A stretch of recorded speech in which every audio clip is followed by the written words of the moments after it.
Behind the cage. Dash to his right and wraps it around for the goal. Ovo, O'Reilly over the top. Roy ready. Shot and score. Gets around Wheaton. Off the bounce. Shot and a score. Wow. Levine with some speed. Levine fakes a pass. Levine all the way is going to fire and score. Up top, Druin. He wants a shot and he's got it. Wow. Meanwhile, Arbusto. One-handed shot is up and in. With an extra man. Bouvier sniping top corner. Sophomore goes back to it. Enzo turns and scores. Now inside of 4 minutes. Who's the man? Spellman's the man. That's who. Clark on the run. Shot and score. Meanwhile, Durkin to the cage. Shot and score. Chase. Extra feed. Shot and score. Game over. Well, hello, everyone, and welcome here to Plastow. Nick Anastas, Roger Howe with you, getting set for our Friday Night Lights New Hampshire Game of the Week, presented by Beals Insurance. The Winnacunnet Warriors on the road, here to take on the Timberlane Owls, two of the best teams in Division II, as we get set for the third week of this 2022 regular season. Timberlane coming off a program best 2021, in which head coach Ken Blaska was able to guide the Owls all the way to the Division II championship game. Winnacunnet, they seemed like they were coming into their own at the tail end of last season, came into the tournament hot, but drew a tough draw, losing to eventual champion Portsmouth in the opening round. Both of these teams bring back a lot of those players from a year ago. There's some college commits both ways. Timberland's off to a 5-0 start. Winnacunnet lost their opener against perennially tough Derryfield, but they have not lost since. And speaking of Derryfield, Timberlane beat the Cougars in their last time out back on Friday on the road in Manchester. 10-9 was the final there. They've got a win over a D1 program as well in Nashua North. So both teams touting some early season accomplishments, and I would imagine both these head coaches, Coach Blaska and Coach Pat Snow for the Warriors, maybe, Roger, using this game as an early season measuring stick, so to speak. Indeed they are, and having spoken with both coaches here over the course of the last couple of days, Ken Blaska, I mean, we've known Ken, I've known Ken for a while, one of the most enthusiastic, positive thinking, just energetic coaches that is out there. Seems like a fun guy to play for. He would be a fun guy to play for, and a great guy to talk to about lacrosse, because he's so passionate about it, as most coaches are, but he's really over the top, and he's really over the top on this team this year. 5-0 to start, and they've done one heck of a job. They've taken a big jump into the number 5 spot in the New Hampshire High School Sports Poll, coaches poll this week. Winnacunnet's just under that top 10, but still a very, very strong team, and we expect a really great game here today. Timberlane, they're bringing back some guys. Fantastic goaltender, Brady Marston, that stood on his head in the playoffs last year. Excited to see what number 13 can do today. And then Coach Blaska tells me we need to watch Joe Shivel. We need to watch Joey Shivel, and his growth as a senior and as a lacrosse player is just off the charts. Winnacunnet, hey, they got a good goalie there as well, and a good defense in front of them. Traditionally, always a very good defensive team, and I expect to see Sean Wools, one of the leaders on defense that we talked a lot about last year in the games we did, as well as the goaltender Nash Kelly. So, as you said, he's going to St. A's, and we'll probably see him down the road. All right, we'll take a quick break. Come back. Game time. Warriors and Owls next. It's our Friday Night Lights New Hampshire Game of the Week. presented by Beals Insurance. Our broadcast today, as it always is brought to you by Beals Insurance Agency, with locations now in both Bedford and Londonderry. Whether you need home, auto, or business insurance, Beals Insurance will get you both the price and quality coverage that's right for you. Just call 603-471-9999 or visit BealsInsurance.com to request a free quote and start saving money today. Again, that's BealsInsurance.com. The New Hampshire Tomahawks promote the highest level of club lacrosse competition, not just in the state, but in the country. Looking to get recruited? Director Chris Cameron keeps an open dialogue with the nation's top college lacrosse coaches. Over 400 New Hampshire Tomahawks alumni have played at the college level, including the ACC, Big East, Big Ten, Ivy, NESCAC, NE10, and more. New Hampshire Tomahawks coaching staff has over 100 coaches, including current high school, varsity, and college coaches. The Tomahawks offer training for players of all ages, clinics, camps, and leagues, along with spring, summer, and fall elite teams. So play with the best. The New Hampshire Tomahawks, showcase and development for college lacrosse. Visit NewHampshireTomahawks.com and girls.nhtomahawks.com. Hey, I'm Chad, the owner of New Hampshire iPhone Repair. We're New Hampshire's most trusted and affordable repair shop for your iPhone, iPad, iPod, and even Android needs. Don't worry, we're affordable, reliable, and we back our parts with a lifetime warranty. And you know what the best part is? No, what? We can repair your phone while you wait. I know, that's why I'm here. Oh, I know, Mrs. Green. Here's your iPad, good as new. Bring your phone into New Hampshire iPhone Repair today.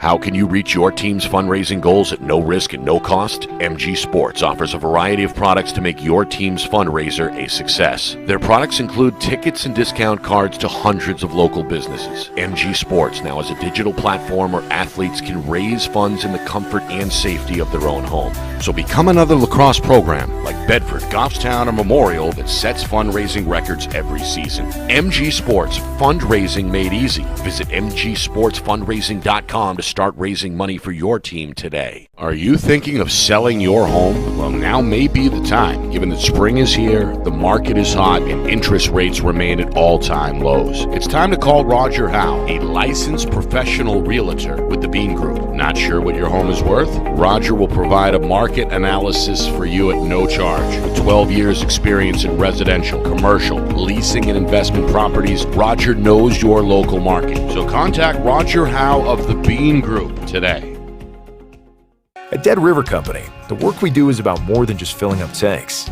It's about the everyday moments in your home. We're here to fix your heating equipment, so you have heat and hot water for moments like this. We brave the elements, so you're always safe and warm. Anytime, day or night. Because it's moments like this that we do everything we do. Dead River Company. It's not your job to worry about the heat. It's ours.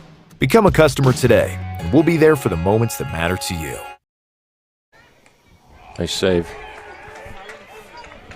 Just over a minute gone by here, first period. Welcome to Plastow. Nick Anastas, Roger Howe with you. Our Friday Night Lights New Hampshire Game of the Week, presented by Beals Insurance. Warriors won the opening faceoff. Managed a shot and then produced a turnover on the ride to set up this second trip. However, Owls are going to force the issue. Left to right, Austin Charest, the sophomore, runs into trouble, and now Winnacunnet comes the other way. Warriors in their road blues looking for their third win of the season and their third straight victory. Owls hoping to stay unbeaten and improve to 6-0. The rain coming down lightly right now. It's in the forecast. It's been raining for nearly an hour or so. And this all-grass field, as you can see, been plenty of action on it over the course of the season, over the course of several seasons. Kind of an old-school look, Roger, out there. Yeah, with the crowned center for football and drainage. Nice shot there. It's in a lot better shape. I told you pre-game here that it's a lot better shape than I remember when Bedford used to play down here in Division II. It was a real rough field. A lot of dirt. Here's a player to watch tonight, 87 in blue, Colin Kimball, the senior attackman. Going to get things going. Kimball, perhaps the most physically dominant player on the field either way, showing you what he can do near the cage. Puts the Warriors out in front 1-0. Yeah, likewise, Coach Snow says, watch this guy Kimball. He is a returning attackman from last year. He's the go-to guy out there on offense, and he just shows why. He's almost like an Aiden Drunzik there, just bullying past goal line extended. Hard for anyone to stop that. Comes with just under 3 minutes gone by in this opening quarter. Warriors up 1-0. Owls are going to get their first face-off win.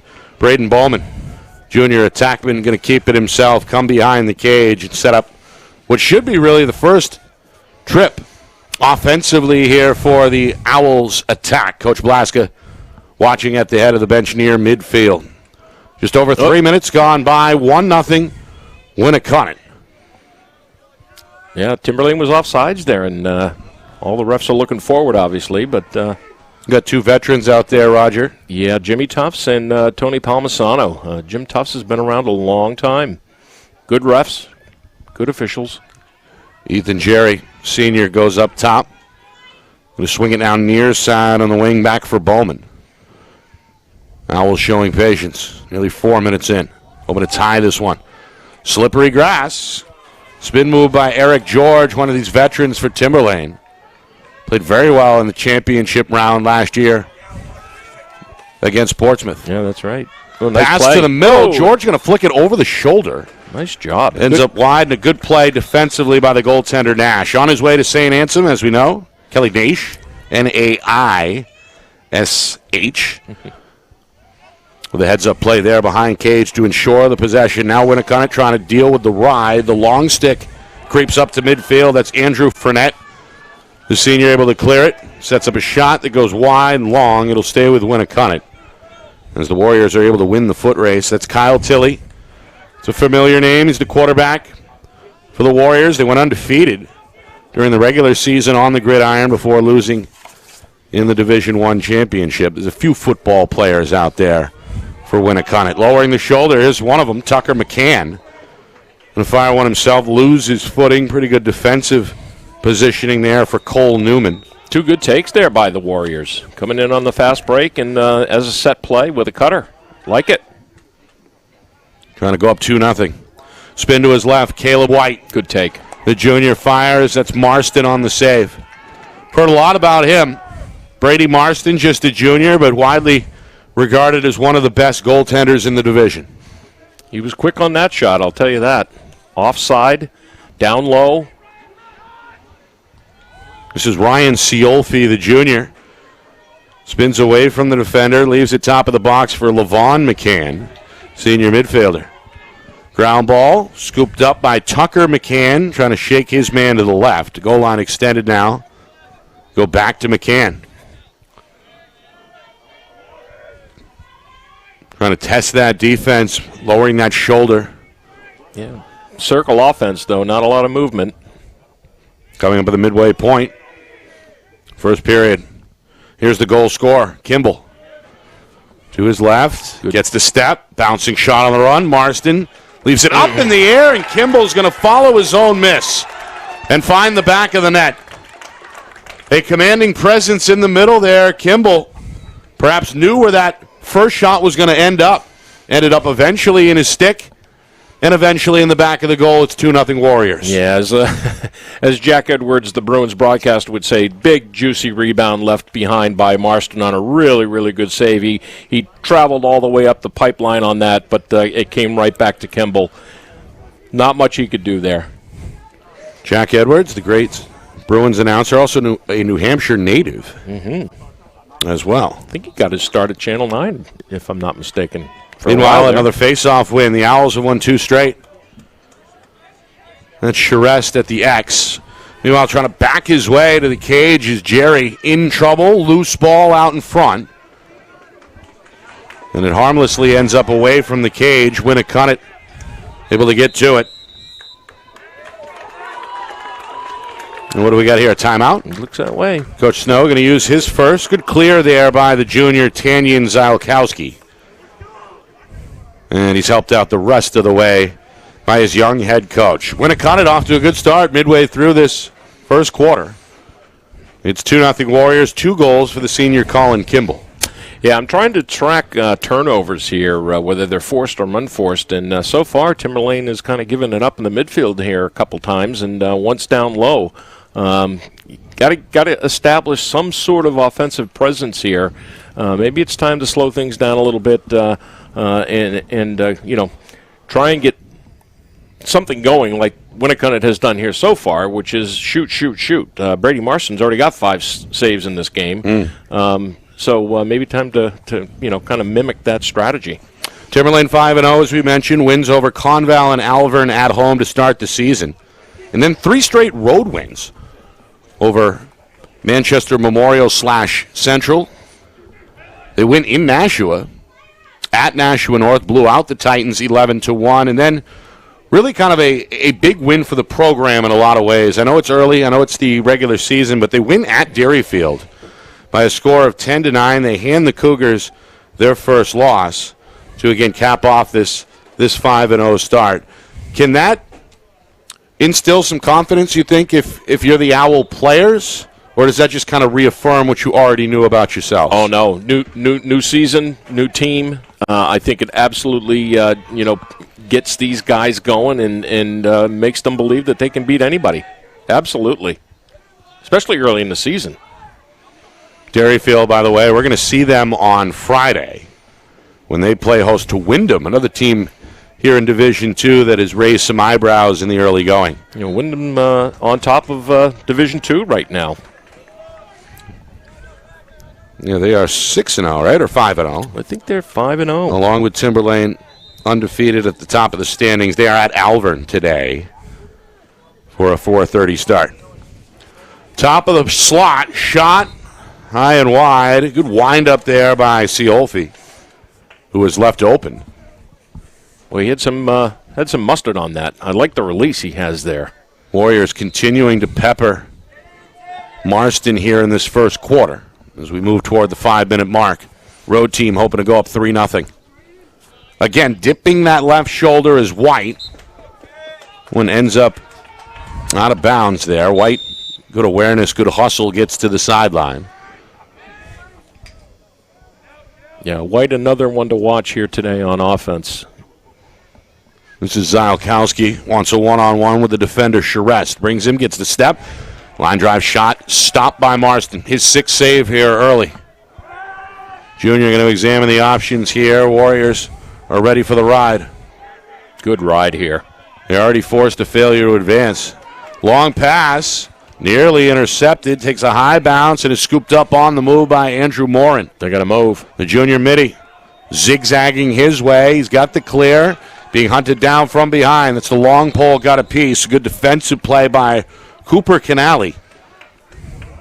Senior defenseman. We get a whistle here, and now the Owls will restart, hoping to get on the board here. Trailing 2-0 now as we come up on 4 minutes to go in this opening frame.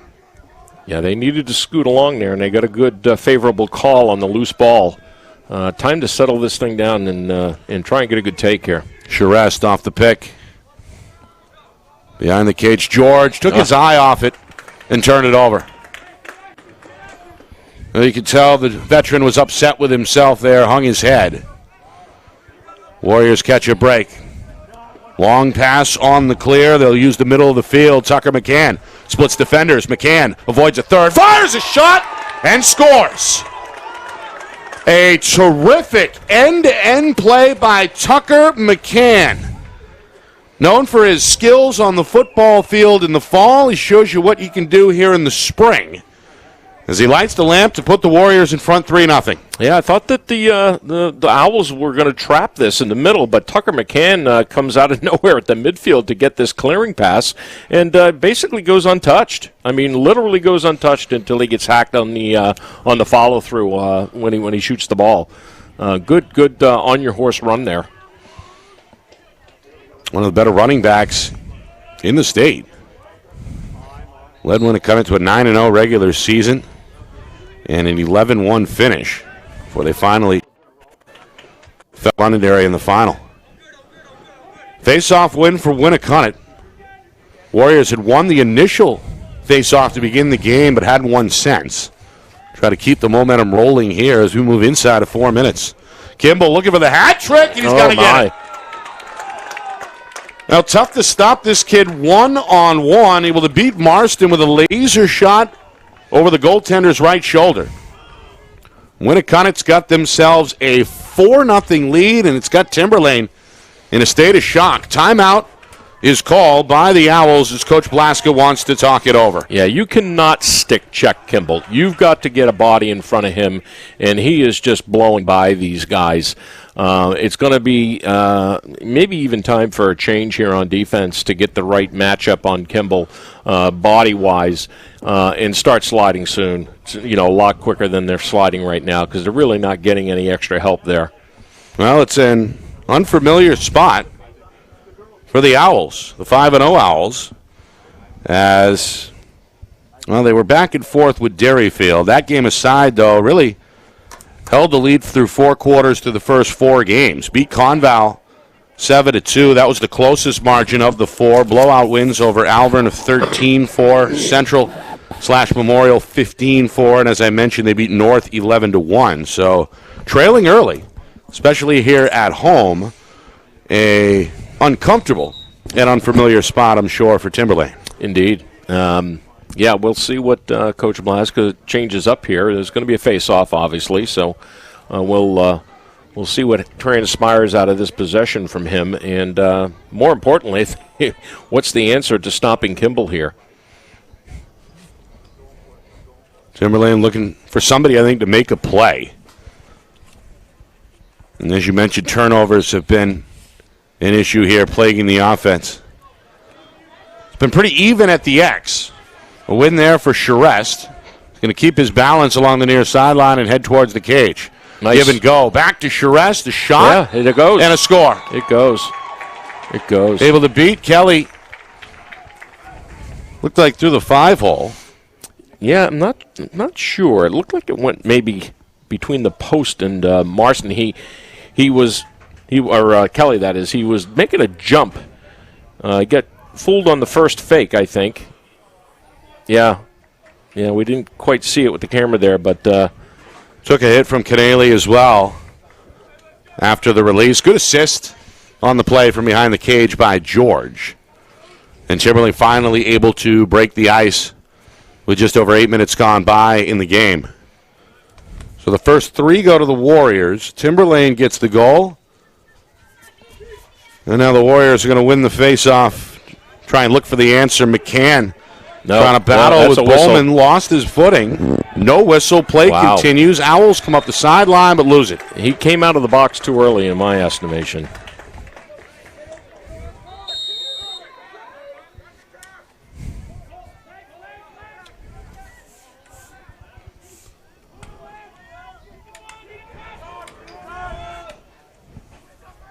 Owls communicating defensively. You can hear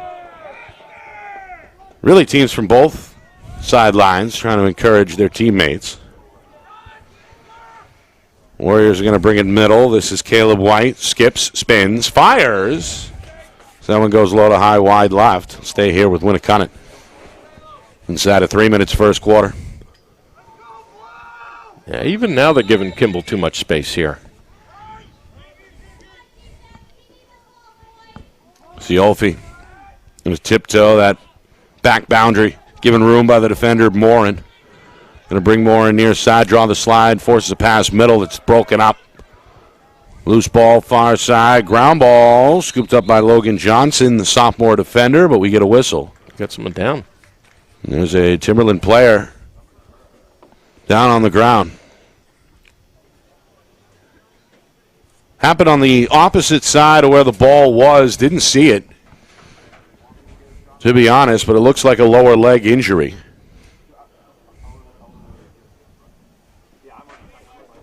Yeah, I know. Game paused here with 2:20 to go in this first period. A member of the medical staff and some of the coaches over there checking on the player. Players take a knee here.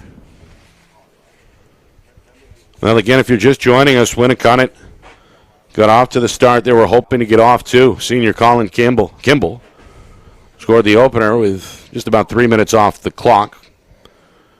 And then followed his own miss 3 minutes later Scored at the midway point of this first quarter to make it 2-0. And then Tucker McCann, a beautiful, almost end-to-end play for the senior, made it 3-0. Coach Blaska had enough at that point. Timberlane called the timeout. They did get the response they were hoping for as Austin Charest, on a nice give and go from Eric George, was able to capitalize and put Timberlane on the board, and that is where we are at 3-1 here at the tail end of this first quarter, just over 2 minutes remaining. I'm not quite sure who that is. It's a short stick player, that's for sure, because we can see the 4 defensive poles out there.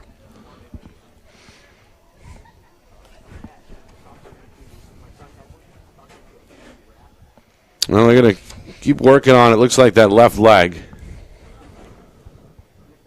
Hopefully we can get him back on his feet sooner rather than later. Our broadcast brought to you by Beals Insurance. Locations in both Bedford and Londonderry. Whether you need home, auto, or business insurance, Beals Insurance. Get you both the price and quality coverage that's right for you. Visit BealsInsurance.com. Also by MG Sports Fundraising. That's fundraising made easy. MG Sports Fundraising is the official fundraising sponsor of Friday Night Lights New Hampshire. Visit mgsportsfundraising.com. Also by New Hampshire iPhone Repair. It's done while you wait. It's backed by their lifetime warranty. 6 locations in southern New Hampshire and on the seacoast. Visit nhiphonerepair.com. By the New Hampshire Tomahawks, showcase and development for college lacrosse.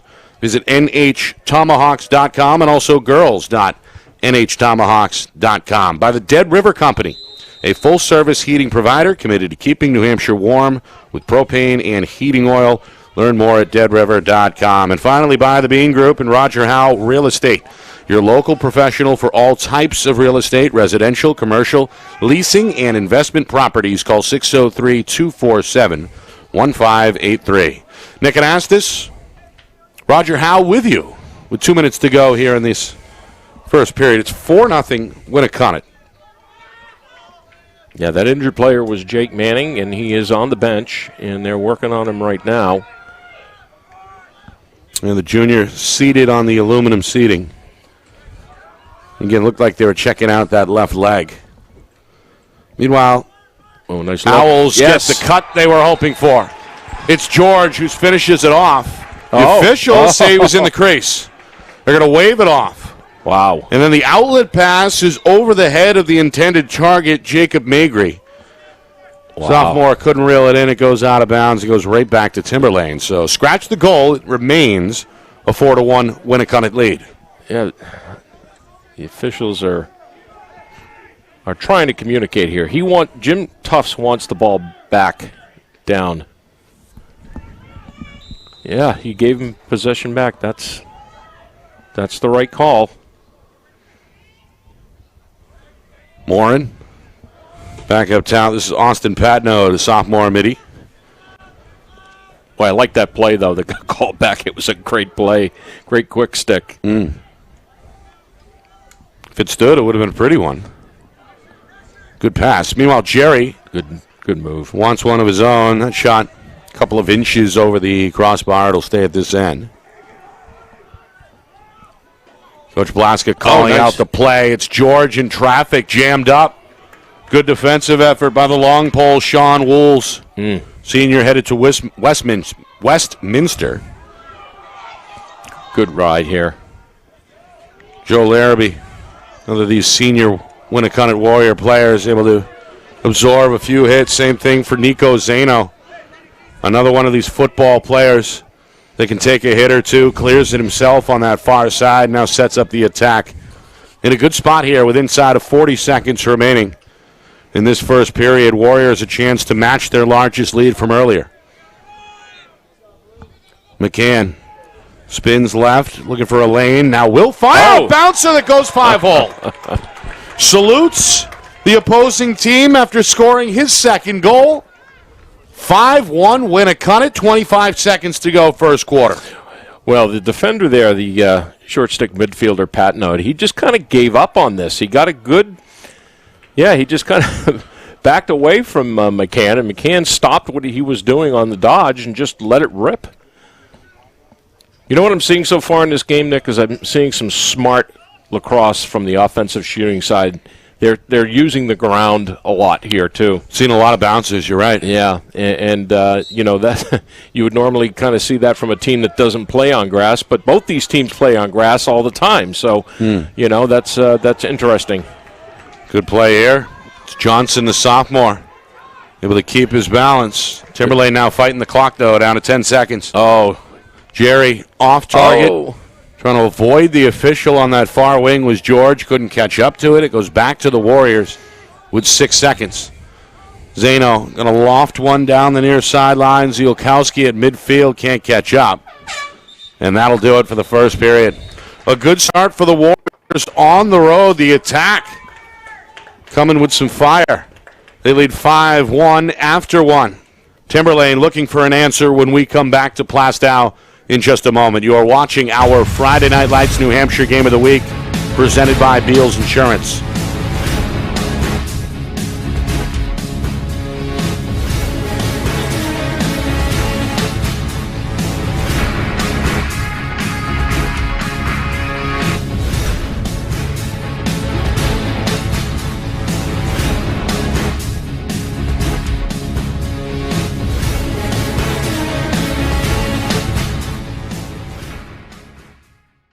Our broadcast today, as it always is brought to you by Beals Insurance Agency, with locations now in both Bedford and Londonderry. Whether you need home, auto, or business insurance, Beals Insurance will get you both the price and quality coverage that's right for you. Just call 603-471-9999 or visit BealsInsurance.com to request a free quote and start saving money today. Again, that's BealsInsurance.com.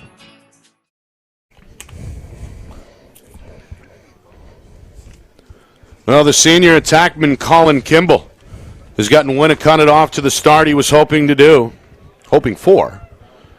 Scoring 3 of the Warriors' 5 goals in the first 12 minutes. 5-1 is the Warrior lead after one as they look to hand Timberlane their first loss of the season. Nick Anastas along with Roger Howe.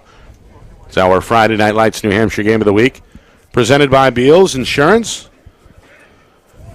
Rain, light, drizzly, so to speak, but nonetheless a factor, really soaking into that grass, making it slippery. Winnacunnet looking for their 4th straight win, coming in after losing their opening contest against Derryfield, unbeaten since then. Timberlane, as we know, 5-0, including a big victory over Derryfield their last time out. But Colin Kimball, 3 goals in that first period. His classmate Tucker McCann had 2. And the only time Timberlane scored a goal was from Austin Charest in the final couple of minutes there before the end of the first quarter. So that's where we are, 5-1. Warriors looking good. Timberlane, though, going to win the opening faceoff here, I believe. Maybe not. It's still loose, and finally it's Winnacunnet who gets to it. Yeah, I don't know. Again, they came out of the box before possession. I don't know why that was allowed to continue. In the end, it was Kyle Tilley, the senior for Winnacunnet, who secures the possession after it looked like 8 different players got a whack at it. Here's a good dodge, a good shot that ends up wide. Another bouncer, to your point, Roger, offered up by Zielkowski.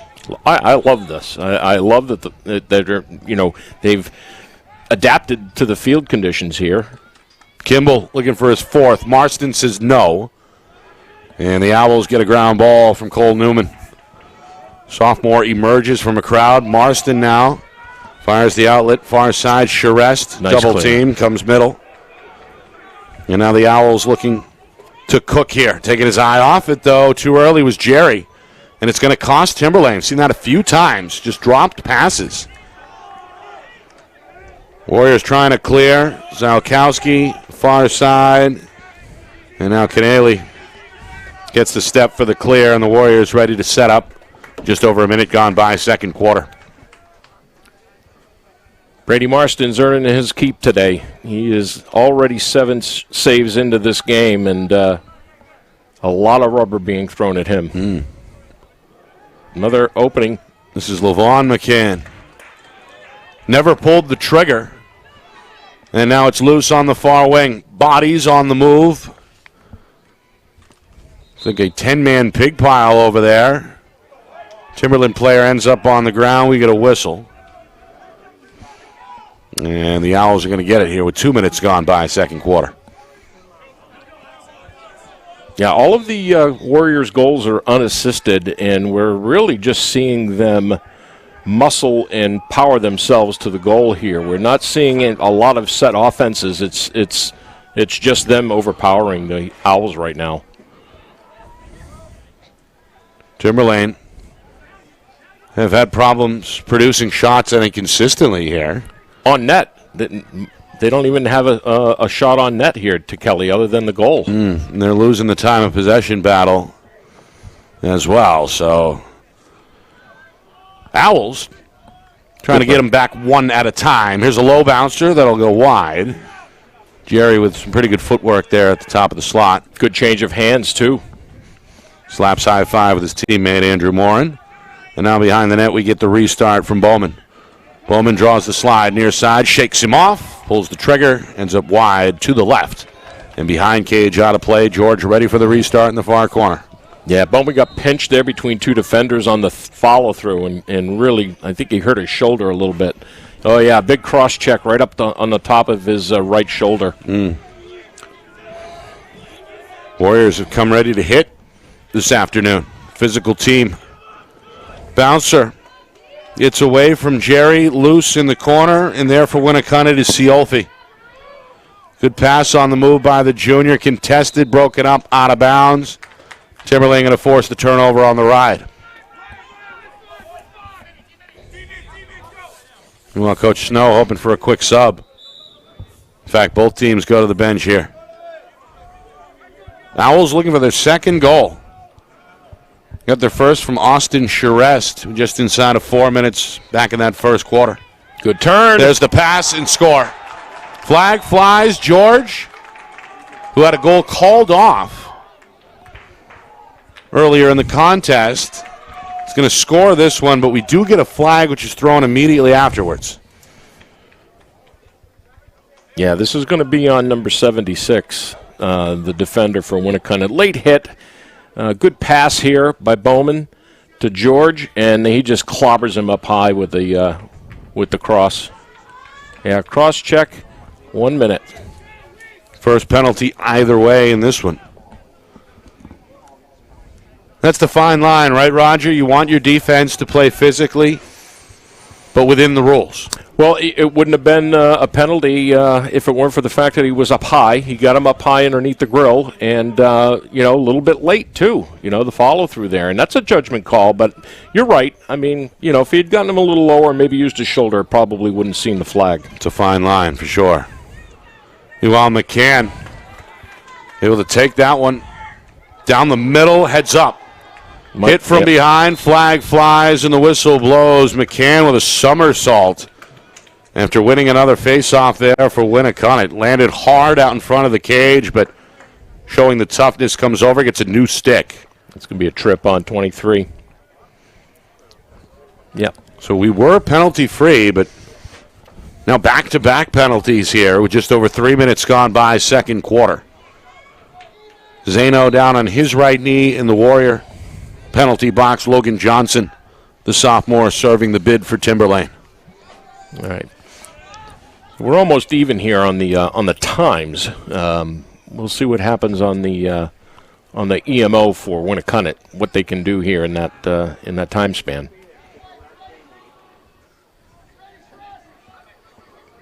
They've got them spread out pretty good here. Yeah, loose. Wide shot there from up top. A deep one offered up by Caleb White.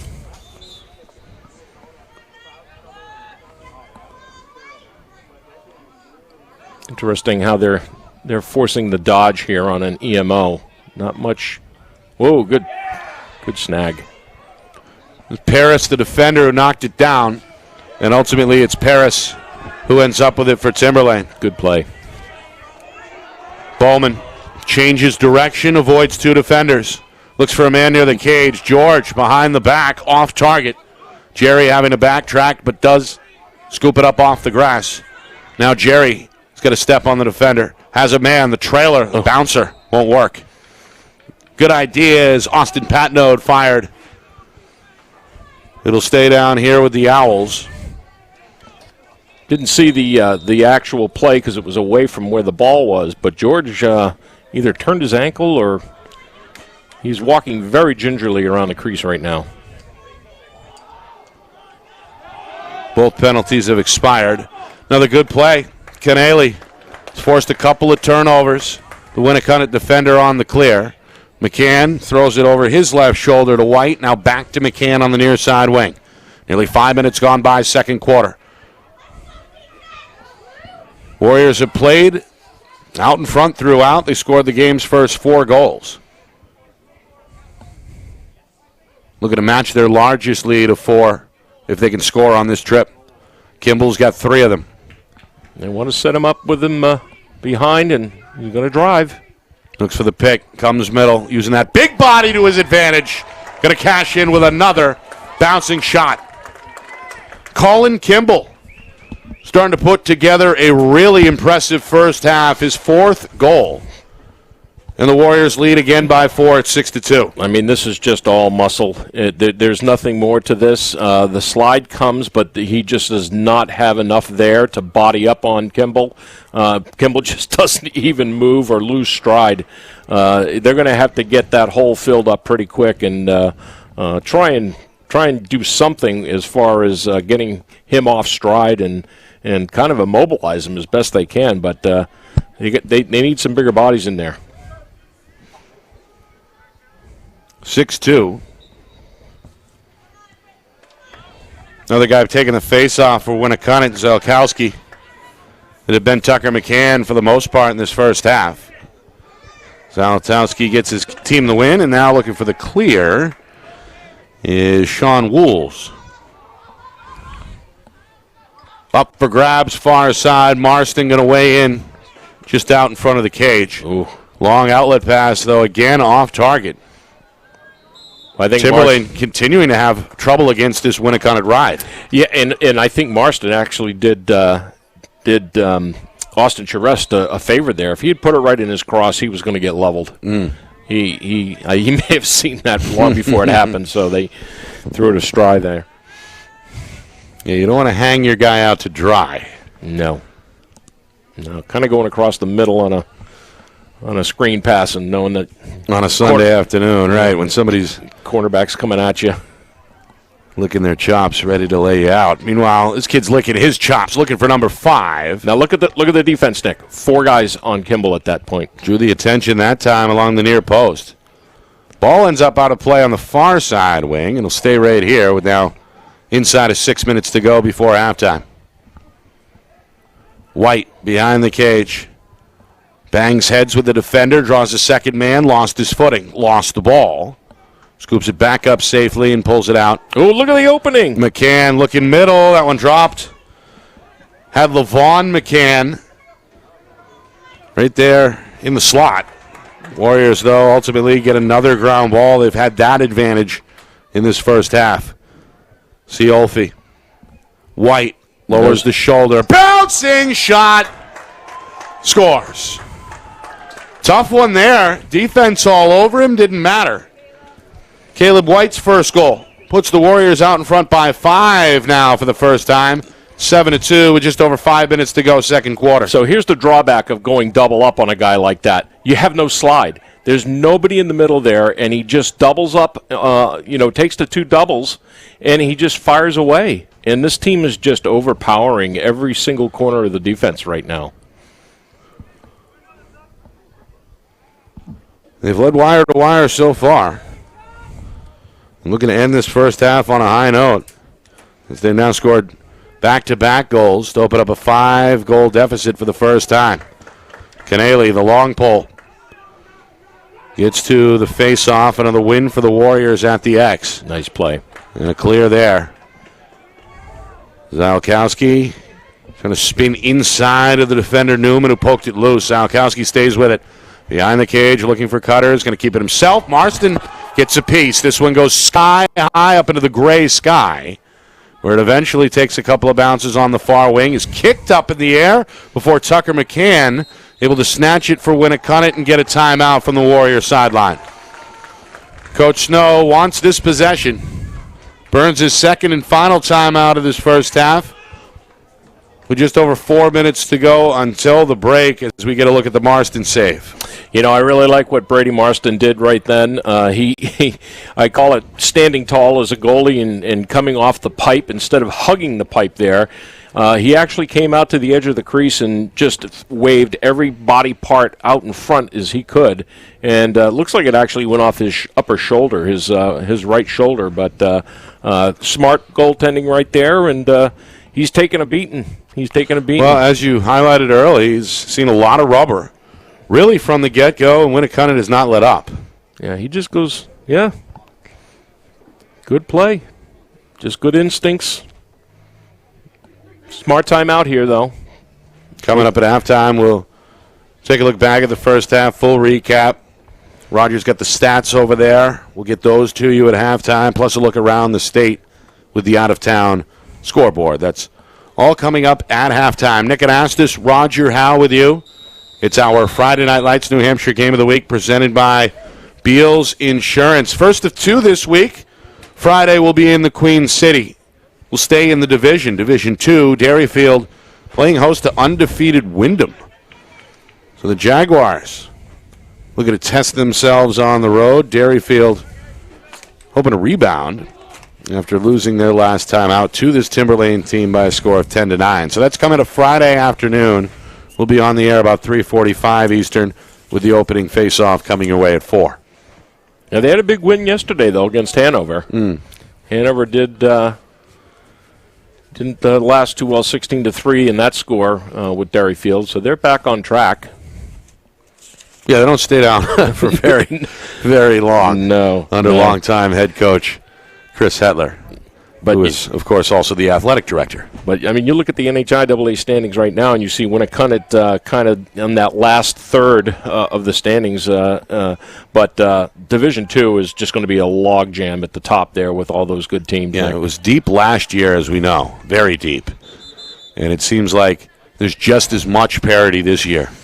Yes, and I'll tell you, one of the greatest things, among many other things, that COVID is starting to subside quite a bit here is that we won't have these regional playoff games like we did last year because of COVID, and things will be a little more spread out top to bottom, I think. Yeah, the matchups were a little funny, so to speak. Both Winnacunnet and Portsmouth, two of the better teams in Division 2 record-wise, ended up having to face each other in the first round.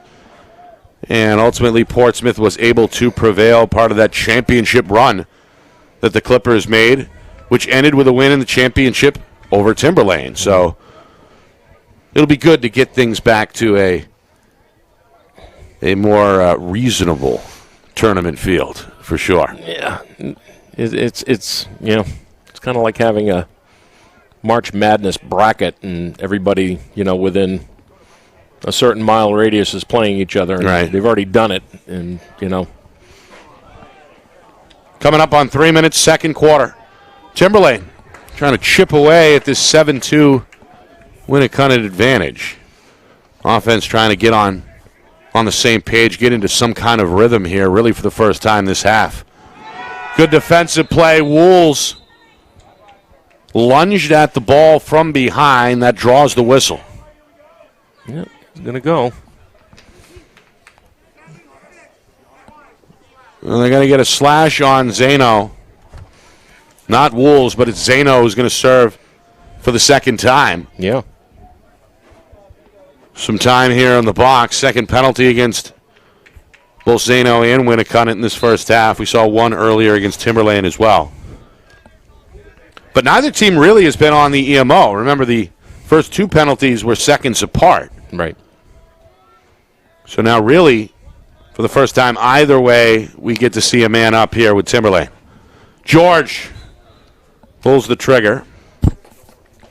Well, they like him all over the field, don't they? They like him behind the cage. Here we see him at the top of the slot on the special teams. Yeah, and I'm not sure if that's the take that they really want want to do here with George. They want to try and get bodies moving a little bit, and it's just pretty much a static. Yeah, you're shooting from outside on this goaltender. That's just not what EMO is all about. Well, perhaps Coach Blaska just wants to see some shots, period, right? Yeah, and they've been outshot pretty badly in this first half. Well, they got to start hitting the net, too. I mean, Here's there one. we go. That one true from the near side wing. It's Braden Bowman, the junior, providing a much-needed goal, a man-up goal for Timberlane. They're back within 4 at 7-3. Yeah, I was just about to say, you know, a lot of their shots, I mean, they're getting the ball out of their sticks, but they're not getting it to Kelly, and that's a good goal right there. And he waits for the screen too, so I like what Brady did. He just waited for the defender to come right at him. That's Sean Wools, and he had a screen. Good play, good smart play. All right, so the Warriors now looking for an answer. Oh, McCann thought he had it. Logan Johnson, in actuality, gets to the ground ball for the Owls. And we get the second timeout from Coach Blaska. So the Owls hoping to piece together something here at the tail end of this first half with just outside of 2 minutes to go in the second quarter. Hoping maybe for back-to-back goals here coming out of the timeout. Yeah, and I think what you do here is you try to control the ball and you try to get some bodies in motion. They're starting to pick up a little bit here. They're starting to see the net a little better, and they really need to start testing Kelly a little more. The rain isn't quite a factor. I guess it is still kind of drizzling right now, so it's going to start getting muddy down there in that crease, which, you know, you can't come to Timberlane without having some mud in the crease. So that's kind of the thing. But I would hope that they could put something, in the way of a play here, get it into Brady Bowman or George's hands, and see if they can't start maybe even running some ISO plays here, and making this defense work. I mean, the defense looks like the front line of the football team. I mean, they're huge. So they've got to do something offensively to get those bodies moving, create more slides, and hopefully, retain possession and not, allow the defense to bump them off the ball and dislodge it and create more turnovers, because there's been a lot of turnovers too. Warriors have one of the bigger teams, frankly, in Division II, if you're talking size, height, weight, etc. So Timberlane with a challenge in front of them. They trail 7-3 as we hit the 2-minute mark remaining second quarter. Warriors have led throughout. This is Jerry trying to use his size and ends up throwing it away. Too strong in that corner. Out of play. Charest, no chance. And Jerry did his job there. He drew the slide. He had two guys, but he waited too long to pass it down to the attackman. That's the thing you need to do to get the ball from one side of the field to the other and make it move. From Kelly. Able to find one of the defensemen, Magri. Now on the near side, Kimball pulls a quick trigger. Wide by about a foot. Defender in the area was Alex Sweat, the junior defenseman. 90 seconds to go. Winnacunnet would love one more. They've led by as many as 5, trying to match that mark here. Tilly, Kimball. Now a touch for Levon McCain. Back out in front, Cialfi. Warriors in no hurry here. I'd imagine, Roger, they'd like a shot when? We hit a minute. I'd be going to the goal right now. Now? Yeah. I mean, there's no need to do this, in my opinion, with 90 seconds. I would just pour it on. Timberlane had some momentum going there. Maybe that's part of the tactic here by Coach Snow, is just to, calm that momentum down.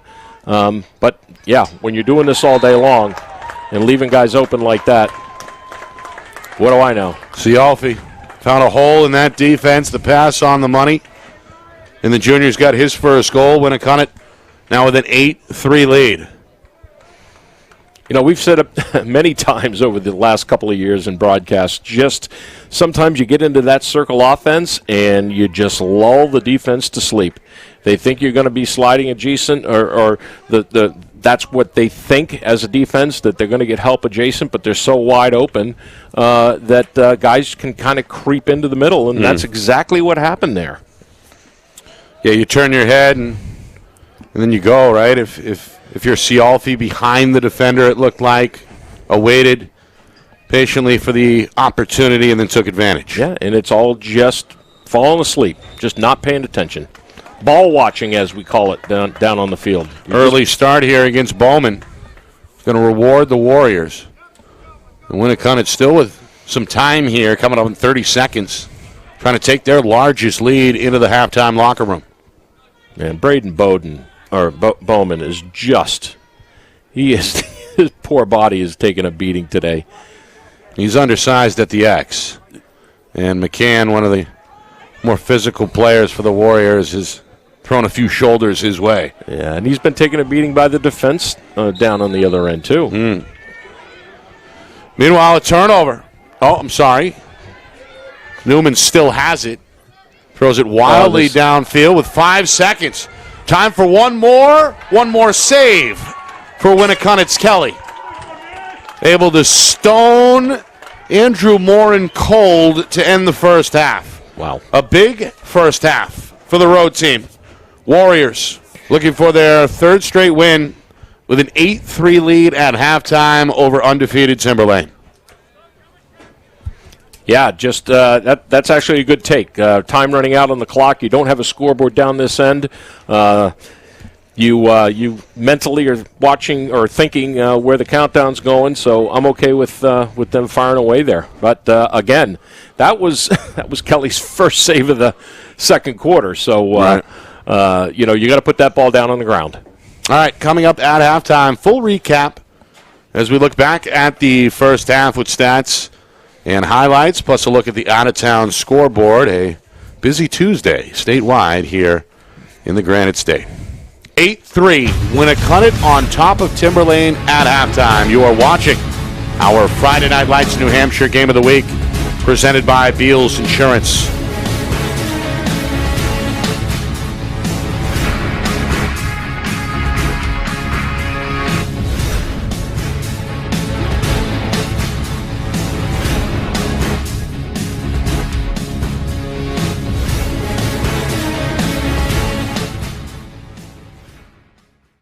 Our broadcast today, as it always is brought to you by Beals Insurance Agency, with locations now in both Bedford and Londonderry. Whether you need home, auto, or business insurance, Beals Insurance will get you both the price and quality coverage that's right for you. Just call 603-471-9999 or visit BealsInsurance.com to request a free quote and start saving money today. Again, that's BealsInsurance.com.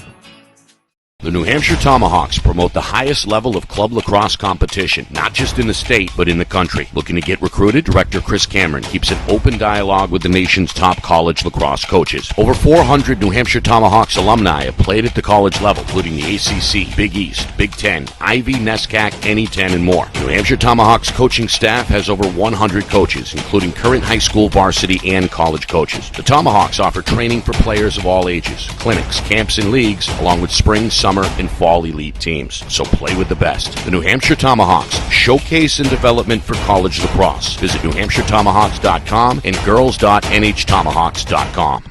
Hey, I'm Chad, the owner of New Hampshire iPhone Repair. We're New Hampshire's most trusted and affordable repair shop for your iPhone, iPad, iPod, and even Android needs. Don't worry, we're affordable, reliable, and we back our parts with a lifetime warranty. And you know what the best part is? No, what? We can repair your phone while you wait. I know, that's why I'm here. Oh, I know, Mrs. Green. Here's your iPad, good as new. Bring your phone into New Hampshire iPhone Repair today. How can you reach your team's fundraising goals at no risk and no cost? MG Sports offers a variety of products to make your team's fundraiser a success. Their products include tickets and discount cards to hundreds of local businesses. MG Sports now has a digital platform where athletes can raise funds in the comfort and safety of their own home. So become another lacrosse program like Bedford, Goffstown, or Memorial that sets fundraising records every season. MG Sports, fundraising made easy. Visit mgsportsfundraising.com to start raising money for your team today. Are you thinking of selling your home? Well, now may be the time, given that spring is here, the market is hot, and interest rates remain at all-time lows. It's time to call Roger Howe, a licensed professional realtor with the Bean Group. Not sure what your home is worth? Roger will provide a market analysis for you at no charge. With 12 years experience in residential, commercial, leasing, and investment properties, Roger knows your local market. So contact Roger Howe of the Bean Group today. At Dead River Company, the work we do is about more than just filling up tanks. It's about the everyday moments in your home. We're here to fix your heating equipment, so you have heat and hot water for moments like this. We brave the elements, so you're always safe and warm. Anytime, day or night. Because it's moments like this that we do everything we do. Dead River Company, it's not your job to worry about the heat. It's ours. Become a customer today, and we'll be there for the moments that matter to you.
Halftime here in Plastow, Winnacunnet with an 8-3 lead over Timberlane. The road team looking to hand the Owls their first loss of the season. Nick Anastas, Roger Howe with you.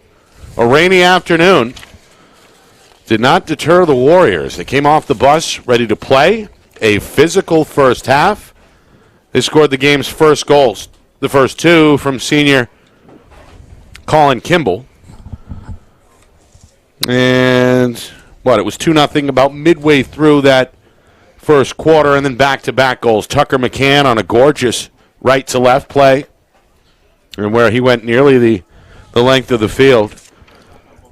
Seconds later, Kimball gets his third. That forced Timberlane to call a timeout and regroup. It seemed to work. Austin Charest, shortly after, was able to get Timberlane on the board to cut it to 4-1. McCann's second came in the final seconds of that first quarter. And it was a 5-1 Warrior lead after one. Timberlane's Eric George able to get the second goal for the home team, make it 5-2. Kimball's fourth of the first half came at the midway point, second quarter. And then Caleb White, pretty good sniping shot, made it 7-2. With just over 5 minutes to go in the first half. That was the largest lead for Winnacunnet. They led by 5 for the first time. Then a man-up goal. Braden Bowman able to capitalize on a Winnacunnet penalty. One of two penalties against the Warriors in that first half. But again, some last-second magic as the Warriors score in the final minute. Ryan Ciolfi rebuilds the 5-goal edge, and that's where we are, 8-3 at halftime with the Warriors looking, Roger, like the better team, frankly, at least so far through 24 minutes. Yeah. What can you do about the size and the power of any team? You've got to out-finesse them. You've got to out-athleticize them. If that's a word, you've got to find a way to get through this defensive blockade that they have formed simply because of their size and their skill level. Timberlane is just a little bit shorthanded today, too. They already had a very small roster. I don't mean that in size. I mean that in numbers. As we talk about the size difference, they are a smaller squad all the way around. They don't have a lot of big guys equal to what Winnacunnet has. I got to tell you, it's going to be a logjam, as I said before, at Division II at the top. And aside from this game, a couple of heavy hitters in Division II. It's a Division II heavy schedule today. There are literally no games in D1 or D3 today. But the other big game, Portsmouth at St. Thomas. I'm trying to get on the Twitter sphere to keep up with these games, but that's a big one. Big game.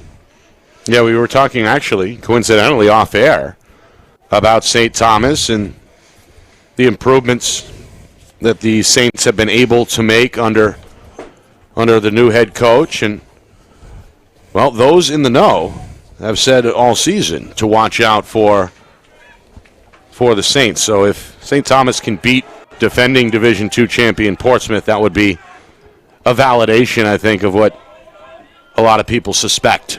Meanwhile, the Owls, Roger, after what? A 50-50 or so performance at the X in that first half. They win the opening face-off here to begin the third quarter. Yeah, I had it 8-5. I hope my math is correct there, 8-5. Timberland needed that face-off bad. They did. Meanwhile, Bowman with a tough shot there from the far wing ends up wide. And now it's Pat Node who's ready to start in the near corner for Timberlane. Yeah, I coached Braden Bowman's older brother, Michael, who played here at Timberlane. He was a Tomahawk, and that kid was as tough as nails. And I see that little brother Braden is probably just, if not tougher than Michael was, being the small guy in the family. But, boy, this kid just keeps going. Meanwhile, Timberlane able to keep it in bounds. Patno trying to swim towards the net. The bouncing shot is off target. Another good play out of the goal by Kelly to ensure the possession for Winnacunnet. Yeah, Kelly's got to get some work here. They got to, we talked about it in the first half. Get the ball on net. They're making good plays. Yeah, there was quite a shot differential.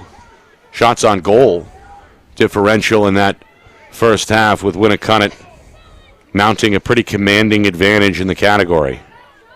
Yeah, we got to put in the budget for next year a stat person that can do unforced turnovers and shots on goal, not just shots, but that kind of stuff. Ground balls, all that stuff that I can't count fast enough. Well, you're doing a great job. You've got saves, you've got the face-off numbers. Trying to work the turnovers, keep a cursory brain count of that, and shots, but Kimball with a low pass. Trapped at the top of the box by Ciolfi. And I find the Winnacunnet games harder to do because they're all in big numbers too. Yeah, I don't do football, so you're much better at it than I am. Well, most teams have the traditional number sets, right? Yeah, in the single digits, teens, 20s, etc. But as you've noticed, Winnacunnet, they like their numbers in the 70s, 80s, and 90s. This kid likes the number 5, as in 5 goals scored now in this one for Colin Kimball. Warriors continue to grow the lead, now 9-3 with 2.5 gone by third quarter. Yeah, he just muscles and muscles and muscles. He gets a adjacent slide. He doesn't get number 14 to pop up from the middle, Patno, to give him a body slide from the center. And you can't do that with Kimball. You can't do it. Scored 3 goals in the first quarter. You know, one more about midway through the second. He's got his 5th early here in the third. Yeah, and I can't hear the goalie down there, but I don't know if Brady Marston is calling a fire call, which is what they'll normally do to fire out of the hot zone, as we call it, to be the first slide. You know, you'll hear that, I'm hot. I don't know if he's calling that soon, but they need to figure out something out of that first slide. Is that more a communication issue, do you think, or a strategy call from the sideline? No, that has to be the goaltender. That has to be the goaltender. And, you know, what makes a goaltender better than his save count and what he does in the goal as far as commanding clears is that you have got to run the defense. Absolutely. 3 minutes in, third quarter. Shot across the body. Ends up well wide. The ground ball ends up out of bounds. Will stay with the Owls. Bowman going to put it in play here in the near corner. Yeah, I've said before, my son Matthew, who was a goaltender, one of his greatest strengths was that you could hear him in the parking lot. He was a talker, and he commanded the defense from the net, and that made the defense better.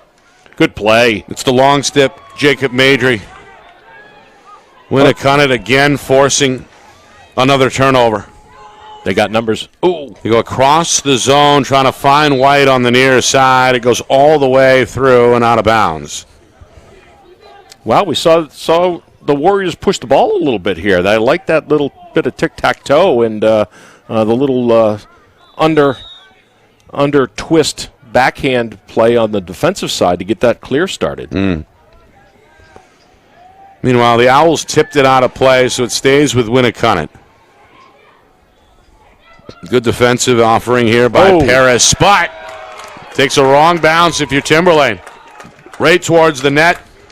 Finished off from just outside the crease, and it's now 10-3. Goal number 1 for LaVon McCain, the senior midfielder. Not McCain, but McCann. We've called Tucker's name a few times. LaVon. Was it LaVon? No, it was Tilly. Tilly. Okay. Tilly gets this. Yeah, you're right. Rolls right to him, and I mean, what's Marston supposed to do there?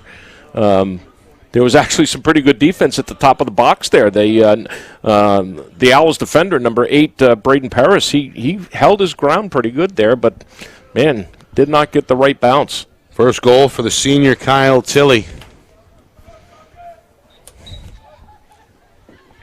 Winnacunnet has scored now 3 straight goals, going back to the second quarter, and 5 of the last 6. This, of course, coming after they scored the first 4 of the game. So their largest lead on the board at now 10-3. And if you're Timberlane, after losing the ensuing faceoff, you're really now between a rock and a hard place, so to speak, as we near already coming up in the midway point third quarter. And look at McCann. He just keeps lowering that shoulder and goes right into the defenders. Perhaps an ill-advised shot there, though. The long 15-yarder, no problem for Marston. Outlet, Morin caught it, then had it knocked loose along the sideline. That's LaVon McCain making the defensive play to get the ball back for Winnacunnet. Yeah, that hurts. That hurts a lot. Meanwhile, Coach Snow is holding up Zylkowski on the sideline, wanted to bring him in, but after the restart said to hold off. Meanwhile, McCann in the mix there along with his teammates, but the Owls are going to get the ball off the restart. Patno taking on 3 defenders. Got hit right at midfield. Ball is loose, and again, it's LaVon McCann to the ground ball for Winnacunnet. And with that, a timeout comes from the Warriors sideline as Coach Snow wants to talk it over. Our broadcast is brought to you by Beals Insurance, locations in both Bedford and Londonderry. Whether you need home, auto, or business insurance, Beals Insurance get you both the price and quality coverage that's right for you. Visit BealsInsurance.com. Also by MG Sports Fundraising. That's fundraising made easy. MG Sports Fundraising is the official fundraising partner of Friday Night Lights New Hampshire. Visit mgsportsfundraising.com. Start raising money for your team today. By New Hampshire iPhone Repair. It's done while you wait. It's backed by their lifetime warranty. Now with 6 locations in southern New Hampshire and on the seacoast. Visit NHiPhoneRepair.com. By the New Hampshire Tomahawks, showcase and development for college lacrosse. Visit NHTomahawks.com and also girls.NHTomahawks.com. By the Dead River Company, a full-service heating provider committed to keeping New Hampshire warm with propane and heating oil. Learn more at deadriver.com. And finally, by the Bean Group and Roger Howe Real Estate, your local professional for all types of real estate, residential, commercial, leasing, and investment properties.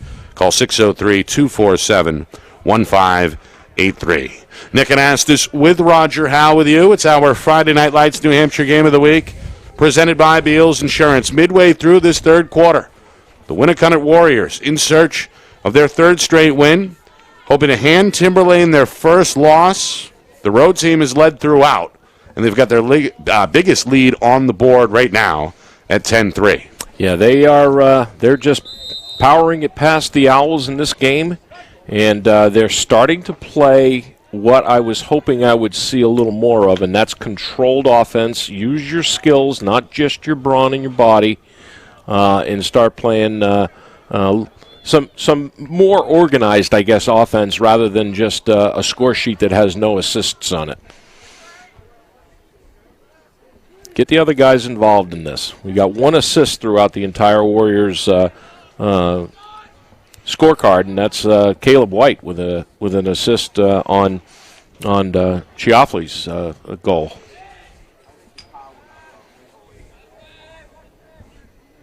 And if you're just joining us, senior Colin Kimball has been a one-man wrecking crew. 5 of the 10 goals for Winnacunnet. Tucker McCann has 2. Here's a shot, knocked down by Marston. Good save by the junior goaltender. However, on the clear attempt, Newman in trouble. Loose now in the corner. Tucker McCann is knocked down, and we get ourselves a whistle. I'm going to give it to Timberlane. Comes just past the midway point, third quarter. Owl's going to go back to Marston, who's going to come out of the cage here. The Winnacunnet 10-man ride has been very impressive. Jerry going to come right down the gullet and get hacked at. Lost it from behind. Pass back to the cage. Kelly able to secure, but his outlet pass is unable to be pulled in by Zylkowski on that far sideline. It's turned back over to Timberlane. Yeah, Kelly rushed that clearing pass. He made a nice little grab there in the crease, but he hurried it up a little bit and would have had a nice fast break transition there if he had connected. Tougher to pull that off, the outlet in the rain? Yeah. I mean, I think as the rain becomes more and more of a factor and your cross gets wet, it does. The shot off the pick offered up by Jerry loose. Jerry trying to stay with it, trying to keep it in bounds. Zano gave him a little shove there, forces the early pass, and Winnacunnet ends up with the ground ball. Streaking out of his own end, Kaleli. Oh, long pass, collision at midfield, trying to hook up with Larrabee. Larrabee ultimately helped out by Canale. His pass, though, is batted away along the near sideline. Good offering there by Newman to jump the lane, but it's knocked away, out of bounds. It'll stay with Winnacunnet. Warriors back on the attack as we move towards 4 minutes, third quarter. And again, the road team threatening to really open this one up out in front comfortably 10-3. Yeah, as a goalie, you look up and you know where the players are on the field, and he just hurried that pass just a little too much, and a little bit of excitement maybe. Meanwhile, fancy footwork, tough angle shot, whizzes right past the nose, it looked like, of Marston. And out of play, White looking for his second score. Warriors again, 5 goals from Kimball, 2 from Tucker McCann, 1 from White, 1 from Ciolfi, and the latest from Kyle Tilley. Walks right Ciolfi, looked like knocked off track at the last split second there on the shot offering. Backed up by his teammates. Now a bouncer goes off the inside of the crossbar. But Zilkowski with a pretty good shot attempt there. Got the bounce I think he wanted, but it's a game of inches, and the crossbar helps out Timberlane there. Yes, indeed, and good. Went right through the 5-hole, and not quite enough to be bar down and trickle backwards, but my friend Tim Bethke out there, one of the officials in the state, he remembers a couple of plays like that in the past that we challenged the officials on at Bedford. He'll get a good chuckle out of that. I bet that was quite the scene. Yeah, it still is. Zilkowski. Oh, nice blast. Score it goes in. Now Marston got a piece, but this time the backspin goes Winnacunnet's way. And the Warriors light the lamp yet again. 11-3, Winnacunnet out in front. Just over 3 minutes to go, third quarter. Yeah, well said, Nick, because the backspin is what this shot is all about. Marston gets a piece of it. It goes up over him, and the backspin from the inertia of the ball being shot, just exactly what you would want to see on that prior play with the bar down. But, boy, just a muscled shot that Marston just couldn't control. Winnacunnet has now scored 4 unanswered, dating back to late in the first half. Meanwhile, this ground ball survives all the way into the Timberlane bench. Coming off the face-off, it'll end up with the Owls. As Bowman hears the whistle, starts off to his right and is going to jog uncontested across midfield. Man, Braden Bowman, Fogo, midfielder, clearing midfielder, attackman. He's going to take a break now, because he is getting his other stick. Yeah. Another off-target pass ends up over midfield. And we end up with another whistle with now inside of 3 minutes, third quarter. Wind beginning to pick up a little bit. Again, the rain has been kind of hazy, light drizzle on and off since really game time. Playing under the lights here in Plastow at this point, as it's now about 5:15 local time. Nick Anastas, Roger Howe with you, first of 2 games this week. Live broadcasts this week will be in Manchester on Friday as Derryfield plays host to Wyndham. Meanwhile, this one turned over. Morin able to scoop on the move. What do we got here, Roger? I heard offsides. Timberlane coaching staff upset. This one's going to be given back to the Warriors.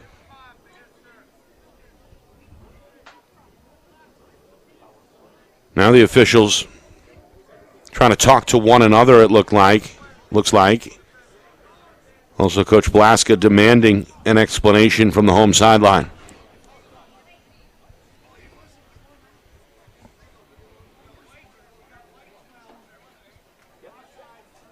Yep, offside. Right, it's a 30-second penalty against Timberlane's Austin Charest.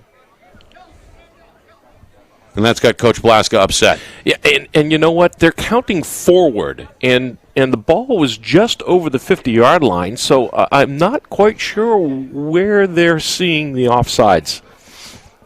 There's always one play every game that we do that I've got to rush home and I got to get on YouTube and I got to pop it up and find out, all right, so what did I miss? This might be it, right? Well, now they're putting Charest back on the field, and they're putting Jerry in the box. Charest was already down on one knee. He's now on the field. Yeah. And instead it's Ethan Jerry, the senior attackman, in an ongoing dialogue with one of the assistant coaches trying to explain himself here. 30-second EMO for Winnacunnet. Warriors had a man-up opportunity very briefly, 5 or so seconds back in the second quarter. It's their first real 30-second opportunity of the afternoon. It comes with inside of 2 minutes to go in this third quarter. Ooh, bad pass. Yeah, Tilly way off target there. The quarterback upset with himself. Trying to find White and ended up throwing wide of White by a couple of feet. Yeah, got to give this ball to your fastest midfielder and just get it down there. Patno is clobbered near side, ran into the defender, offside. Larrabee. Looked like he was almost tripped at midfield. Yeah, and again, there's a flag just shy of midfield. Yeah, Tilly's going to go for offsides here. That's why you see 7 men in the defensive half of the field. You're already offsides. You got the ball. He was a couple feet over, it looked like. Oh, yeah. He was clearly over it. That's just not a good take there. That's a long shot from the top of the box there by Ethan Jerry. There is no reason to take that shot. Still well over a minute here, third quarter, and now again, the penalties will be assessed. Comes at the tail end of that 30-second penalty against the Owls. So now the Warriors, Tilly is in the box, and Winnacunnet going to try and kill off the penalty here. Remember, Timberlane scored one of their 3 goals in the first half on a man-up situation. Able to capitalize late in that second quarter on Braden Bowman's lone score. 45 seconds now, third quarter. Jerry's shot swallowed up by Kelly. Outlet on the run, knocked down by Canelli at midfield. Tries to whack it ahead to his teammate Kimball. Kimball, though, can't quite keep it in bounds. He had the defender Newman right on his back. Good play there by the senior, and Timberlane takes over now with 30 seconds to go in this third quarter. Owls trying not to give it away in their own end. Paris, the long pole, double team. Good bullet pass hauled in by Patno. Patno now with the step along the near sideline as we're inside of 20 seconds, third quarter. Timberlane trying to cash in. Good play. Slipping the D, taking a hit is Bowman, and count that one.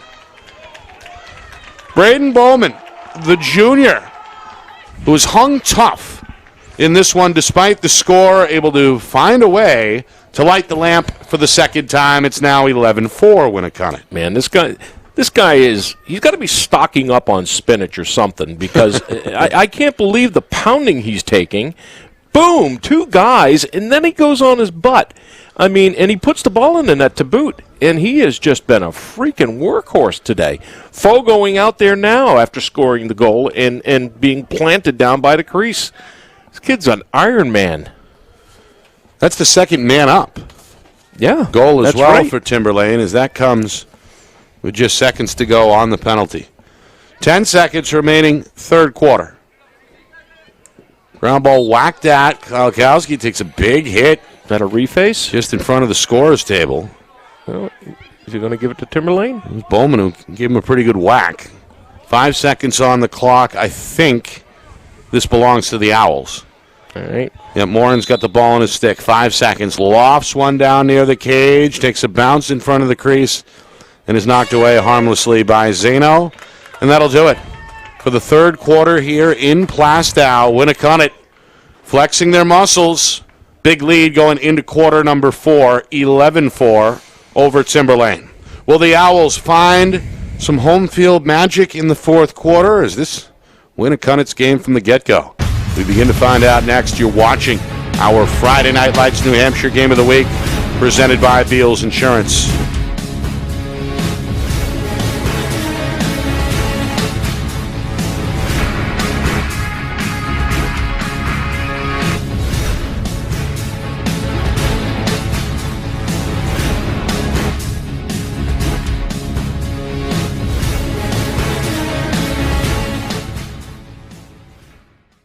Our broadcast today, as it always is brought to you by Beals Insurance Agency, with locations now in both Bedford and Londonderry. Whether you need home, auto, or business insurance, Beals Insurance will get you both the price and quality coverage that's right for you. Just call 603-471-9999 or visit BealsInsurance.com to request a free quote and start saving money today. Again, that's BealsInsurance.com.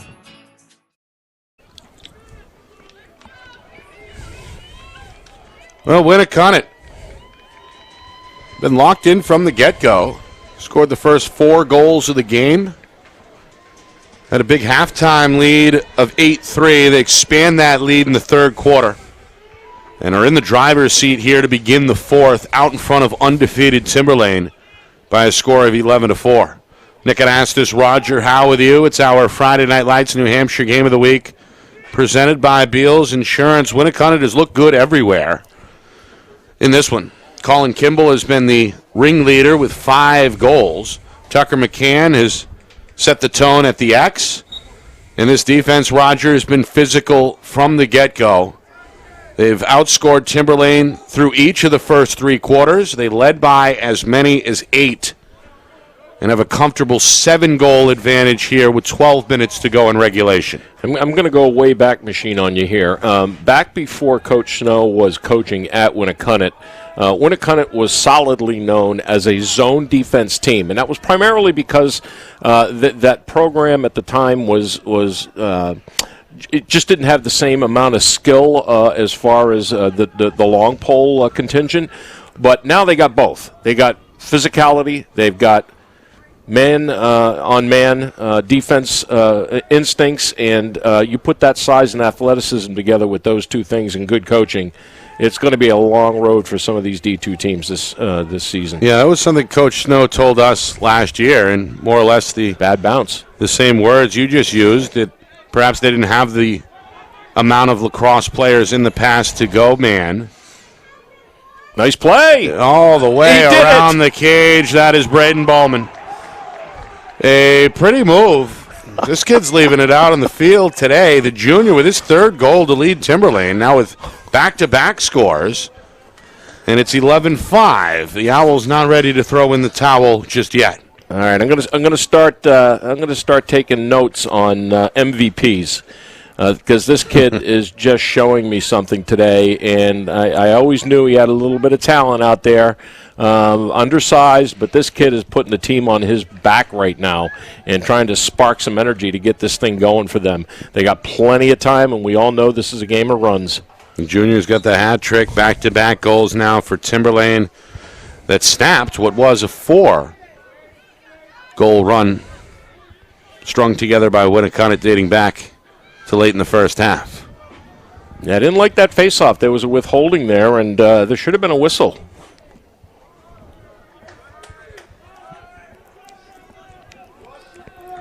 I'll give Timberlane credit, though, Nick. They are really... Well, they're hanging in, and they're not at full roster either, Roger. They got some kids out sick today. They had an injury on defense that we talked with Coach about back on Sunday. And as you highlighted, a few guys were called up from the JV team just prior to game time. So you throw in the fact that it's not the greatest field conditions, not the greatest weather. And I'm sure that if Timberlane does end up losing this afternoon, that they would love a rematch with Winnacunnet at some point down the road. Absolutely. They got a very short bench out there right now. Don't forget that they lost Jake Manning, the defender, number 21, early in this game as well. Right. And number 24, Dan Post, one of their midfielders, is already out injured. So, yeah, tough road here. Kimball, how about 6? A man amongst boys, at least this afternoon, the senior has been head and shoulders better than anyone else on the field. And he's showing you why there. That's his 6th goal. And Winnacunnet, just like that, comes up with a much-needed answer. Yep. 2 minutes into this 4th quarter. Really good play by Kimball. And again, a very late slide from the center. I'm going to tell you a quick story here if I can get it in before the face-off.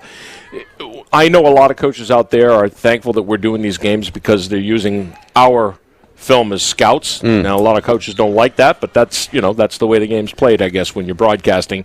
But they're going to look at this film, and if they get an upcoming game with the Warriors, they're going to say to themselves, how are we going to defend Kimball? How do we stop that guy? Every one of his 6 goals today are unassisted, meaning he's going to the net and he cannot be stopped. It's going to be an interesting season to see what he does. Well, warming up, first time we've laid eyes, or at least I have, seen Winnacunnet in person this year, and he stood out as physically imposing, and wasn't long into this one before he started backing up that reputation, so to speak, with the first of 6 coming just 3 minutes into the contest.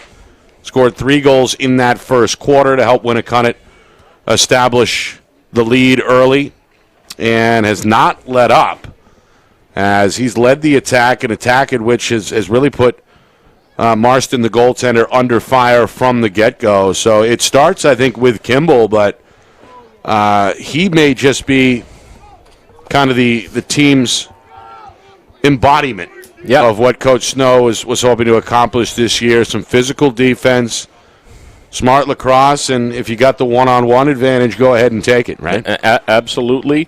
And I don't want for a second to detract from the fact that Kimball has got some skill, as evidenced by that last shot. He came around. He felt the pressure coming, although it was a little bit late from the slide. But he put it at what I call belt level, which is very difficult for a goalie to get his stick down on sometimes. But it was on the strong side. But he made a great placement right inside the post. So it takes skill to do that. He's just not dumping the ball at the goalie, and the goalie is missing it. Right. He is skillfully putting balls where the goalie can't get them. Right. And again, Brady Marston, perhaps one of the better goaltenders in Division II. Yeah. I mean, and meanwhile, this isn't helping either. A lot of off-target passovers, avoidable mistakes, so to speak, on the attack this afternoon, right? Yeah, and this is where, you get a little anxious out there as a team. You're behind, obviously, by 7 goals here, and you want to score. You want to try and score quickly, and mistakes happen. 3 minutes in, fourth quarter. Now you're going to start seeing some stall here, I think. There's a flag. Oh. Illegal substitution? Yeah, they are offsides. That is correct. Change of possession. Owls come the other way. Yep, that should be a trip. Patno is knocked down. Meanwhile, Coach Snow is still upset about the call. Yeah. Giving it to the umpire, or the referee, rather, in real time here, and now we do get another whistle. We have seen some really strange officiating. Not bad officiating, just strange. Where the flow of play gets going off a quick whistle, and then all of a sudden we're going back the other way. And I just don't see where the infractions are being caused. And a lot of them the calls have been based around midfield, one way or the other, including that sequence there where Timberlane was awarded the ball initially, went back to Winnacunnet, and then when it goes back to the Owls. Yeah, but again, official toughs, stops playing, reverses it. Great save. Kelly able to deny Jerry. Off the long rebound the other way. McCann for Winnacunnet. Up ahead, Kimball across the zone. Hauled in with one hand behind the cage by Tilly. And the Warriors are not going to force the issue. They're okay with pulling it out here with 4 minutes now gone by in this fourth quarter. Big lead still on the board for the Warriors, 12-5. Yeah, smart lacrosse there by Coach Snow and Kimball and Tilly. Kimball could have easily taken a shot there, but passed it up. It's all about time management right now. Keep the clock moving. If you're Coach Snow, you like that, right? The players instinctually knowing the time and score. Oh, absolutely. And this is a teaching moment. This is when things get hot. Oh, yeah, good turn. White saw that earlier in the game. Ciolfi just kind of posted up just outside the crease, finding a soft spot, so to speak, in the defense. Pass on the money. Ciolfi's got his second goal. And Winnacunnet for the second time this afternoon leads by 8, 13-5. Yeah, this is a replay. The same connection. The only 2 assists in the game seem to be between White and Ciolfi. And, as we're sitting there chatting about them ragging the ball a little bit and letting the clock tick away, they find a seam. And we talked about that earlier. Just staying in that circle and putting the defense to sleep. And there's Ciolfi just creeping in. Quietly putting together a pretty good game. Ciolfi's second score. You mentioned White, a couple of assists. He also has a goal to his credit. Yep. Tucker McCann, 2 goals, and he's taken the vast majority of the face-offs for Winnacunnet and has won most of them. Mm-hmm. This one is still loose. A 6-player pile-up at midfield. The ball ends up with Ziolkowski.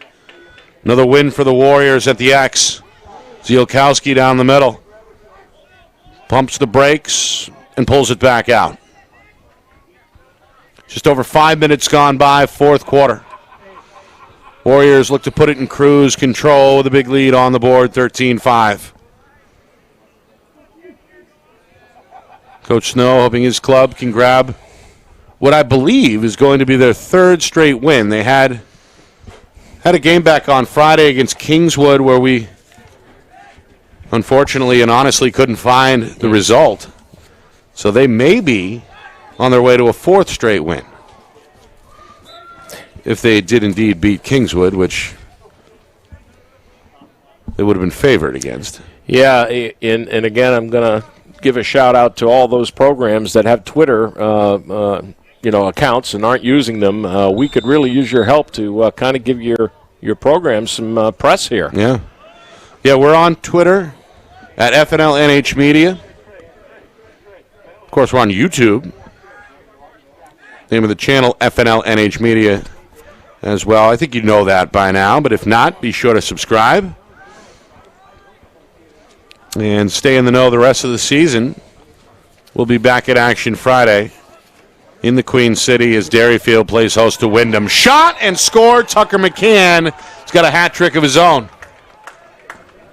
I literally, when you mentioned him on the faceoff circle, I was about to say we haven't said anything about Tucker McCann since the first quarter when he scored those goals. And here he comes out muscling through and gets back on the scoreboard. Great shot, great placement again. His third goal comes midway through this fourth quarter. Well, he's helped out a little bit on the attack. He's played some pretty good two-way lacrosse today. Defensively, lowering that shoulder. Well, he's lowered the shoulder, I guess, whenever he's had the ball or not. Yeah. One of Winnacunnet's better two-way football players in the fall as well. The starting tailback and pretty good linebacker as well. He's been a part of the game, don't get me wrong there. But in terms of scoring, he did register the 2 goals in the first period and gets his third here in the fourth quarter. Bad pass. Gets away from George. Turned over out of bounds. Charest, the sophomore, hit on that pass. Yeah, Tucker McCann. He gives him the bump just as he releases the ball, and there you go. Creates a turnover. Warriors have scored 3 unanswered goals. Good play. They'll clear here against the ride and work it quickly near the cage. Tilly going to go hot behind the net. Goal line extended now. Kimball going to jog back to his left and pull it back out as we hit the 5-minute mark to go here in regulation. 14-5, Winnacunnet with their largest lead on the board. And now threatening to almost officially break it open, right? If they go up 10, we get running clock for the remainder of the contest. Yeah. Pass down, pick down, White, shot. Wide right, he's knocked down.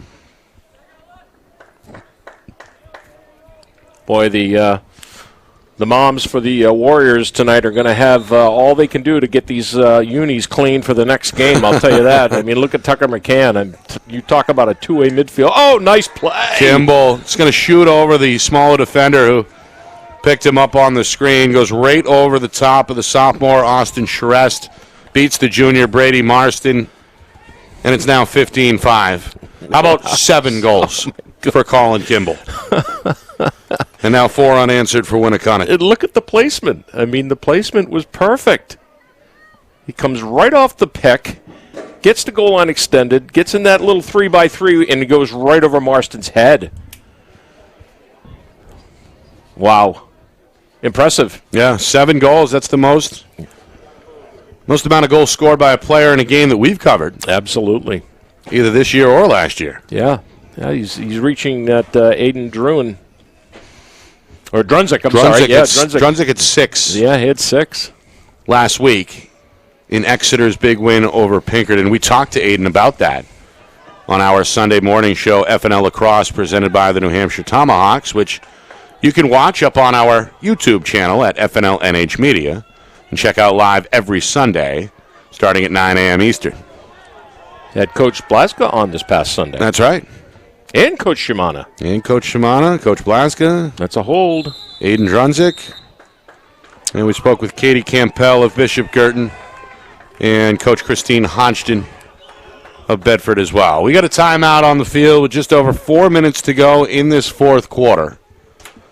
Running time now with Timberlane trailing 15-5. It'll be the first loss of the season for the Owls. And, well, let me ask you this, Roger, as a former coach. What do you say if you're Ken Blaska after the game? This one looks like it's going to end up being a lopsided final score. It'll be the first loss of the season. Do you try to downplay it at all, or how do you address it if you're Coach Blaska and that Timberlane coaching staff? I would go home. I would look at the film. I would pick out all the positive things of this game, trash the rest of it on Huddle, send it out to the team, be as positive as you can about this, and put it in the rearview mirror. They've got 3 upcoming games that are not going to be of this caliber and talent, and they should be able to get right back on track quickly.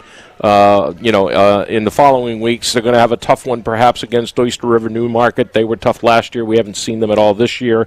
Alvern Bow, and then another tough one with Kingswood. But, you got to put this one in the rearview mirror, and you almost have to think you got to be like a goaltender. Just forget about it and move on. And what about if you're Winnacunnet? Obviously a big win for Coach Snow here on the road. How do you play it? I mean, because you don't want your guys to get too high, right? Well, you hear it a lot in professional sports about the trap game. They've got Co Brown coming up as their next game. That's on the road. That's on the road, and obviously they should not have a problem with the Co Brown program, young program. But then they got Derryfield, so you got to sharpen up, perhaps maybe a little bit on defense. And kind of scout that game out and see what that's going to be all about with Derryfield on May 3rd. Back-to-back saves by Marston. Owls trying to go the other way, right to left. They do get the clear, as this is Logan Johnston, the sophomore. Clock continuing to tick. Coming up on 3 minutes to go, fourth quarter. Turn it. Nice Jerry, shot, knocked down. Did that end up in? Yeah. Yes, it did. Yeah. That's Ethan Jerry. It breaks up a run of 4 consecutive goals by Winnacunnet. Jerry with his first goal of the afternoon. And good to see him get rewarded. He's been out there working as hard as anybody. Jerry makes it now a 15-6 ball game with just over 3 minutes to go, fourth quarter. Yeah, we're going to give an assist to the mud on that one. It hit the mud and kind of squirmed off the mud top and went right by Kelly. I think he had a bead on it. But I think it changed direction a little bit on him and went to his far left side and squeezed by. But, hey, they had a good play there. In fact, Jerry, he could have had a step down even before the pass. Now, you mentioned Winnacunnet. They got Derryfield coming up, that game on May the 3rd. That's the second matchup already between those two schools. Of course, they met on opening night in Manchester, which ended up being a 9-6 Cougar win, Winnacunnet's only loss. That's kind of a budding rivalry. Remember, they met late last season at the end of the season with both teams playing well. Both teams great game. Hoping to sharpen the sword before the tournament. And then they meet opening day, and now we get another matchup coming up in about a week and a half or so on May the 3rd. So yeah, if I recall, wasn't that an overtime game? That was an overtime game, and Winnacunnet won that 8-7, I think, was the final, right? I was thinking 5-4, but you might be right. It was definitely overtime. Yeah. And in fact, that game winner is part of our highlight package for the intro of the broadcast. 2.5 to go, fourth quarter here. Shot, score, back to a 10-goal lead for Winnacunnet, as Tucker McCann finds a way to beat Marston through the 5-hole for his 4th goal this afternoon. 16-6 now, Warriors blowing this one open. Man, he has a little bit of an attack move here. He gets a good plant and does a roll back into his left hand and then finds the crease. And now the rain is really coming down. Yeah, you could hear it. Actually hear it coming down with more intensity. It had been kind of light, almost mist-like up until now. It's starting to come down in sheets here, just in time for the walk to the parking lot, right? Yeah, indeed. 2.5 remaining. And again, the Warriors secure it at midfield. Kimball finds a man. That's the cutter, and there's the finish. Wow. Joseph Larrabee, the senior, drawing a rise from the Warrior bench. Now 17-6. Well, Kimball can also get apples, too. Good play. Heads up. Kimball to Larrabee.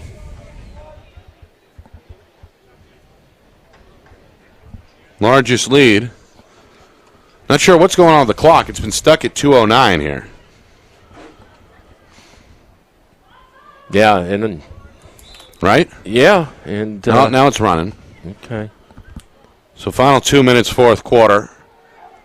McCann still out there battling. If you're Coach Snow, do you pull any of these guys, or? I mean, too late for that. I mean, I would have. I would have put them, when maybe at the 4 or 5 minute mark. In fact, the defender on that play prior to the goal that was coming up for the Warriors, Canale, I think he even wanted to take a shot on goal there and make a play, but I could hear Coach Snow telling him to hold up and yellow, and he went to Kimball, and Kimball couldn't resist the cut because he was wide open, with that play.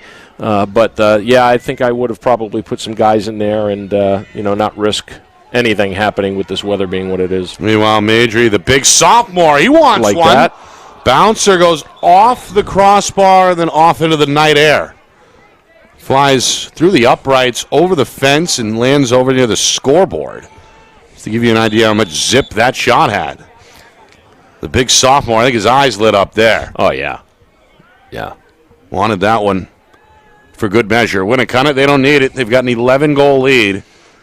And now I think Coach Snow issuing the order to run some clock here with 1:15 remaining.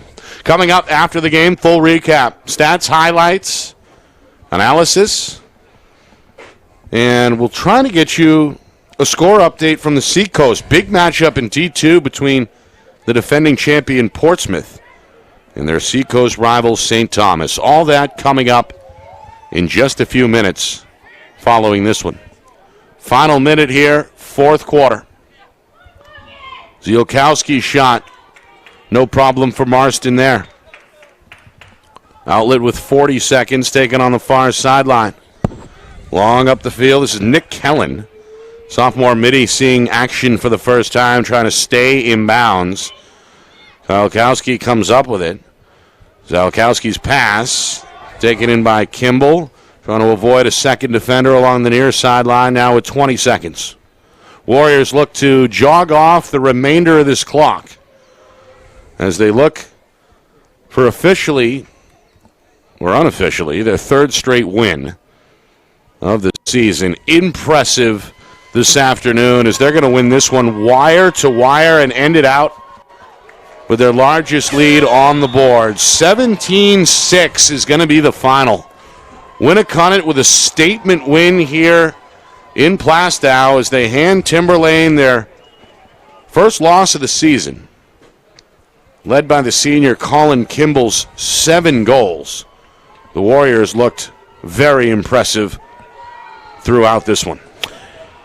I am a believer in the Winnacunnet Warrior team right now. They showed me something here today that I really was not expecting. As I was, reflecting about years past with the teams and what they have done, they came out and gave an undefeated Timberlane team everything they could handle and then some.